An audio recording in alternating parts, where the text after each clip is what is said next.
जय श्री कृष्णा।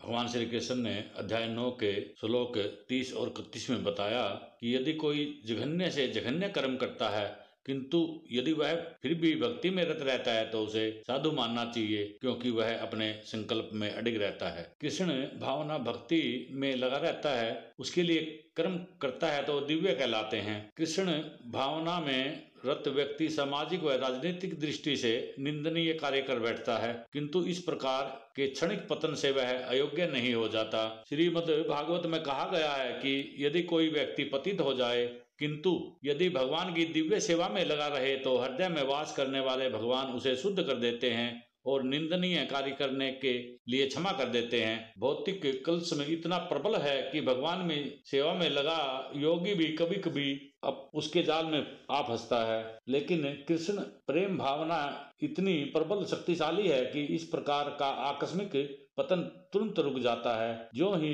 भक्त कृष्ण भावना प्रेम में पूर्णतः स्थित हो जाता है तो आकस्मिक पतन कुछ समय के लिए रुक जाता है। अतः जो व्यक्ति कृष्ण भावना में स्थित है और अनन्य भाव से हरे कृष्ण मंत्र का जप करता है उसे दिव्य स्थिति में आसीन समझना चाहिए।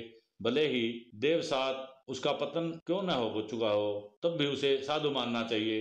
कहने का अर्थ है कि यदि भगवान की भक्ति में तत्पर व्यक्ति कभी घृणित कार्य करता पाया भी जाए तो इन कार्यों को उन धब्बों की तरह मान लेना चाहिए जिस प्रकार चांद में खरगोश के धब्बे हैं। इन धब्बों से चांदनी के विस्तार में कोई बाधा नहीं आती। इस प्रकार साधु पथ से भक्त का आकस्मिक पतन उसे निंदनीय नहीं बनाता।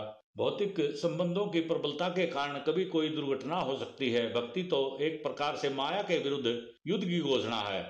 जब तक मनुष्य माया से लड़ने के लिए पर्याप्त बलशाली नहीं होता तब तक आकस्मिक पतन होते रहते हैं, किंतु बलवान होने पर ऐसे पतन नहीं होते। जैसा कि पहले कहा जा चुका है, मनुष्य को इस श्लोक का दुरुपयोग करते हुए अशोभनीय कर्म नहीं करना चाहिए। यह नहीं सोचना चाहिए कि इतने पर भी वह भक्त बना रह सकता है।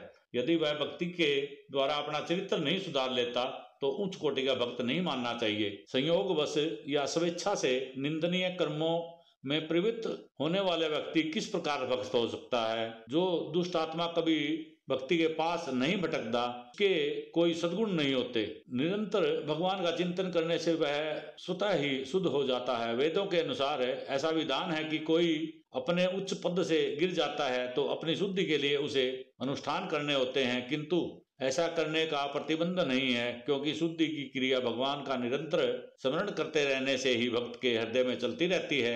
अतः हरे कृष्णा कृष्णा कृष्णा हरे हरे, हरे राम राम हरे हरे इस मंत्र का अनवरत जाप करने से भक्त को आकस्मिक पतन से बच जाता है और समस्त भौतिक कलुषों से सदैव मुक्त रहता है। जय श्री कृष्णा।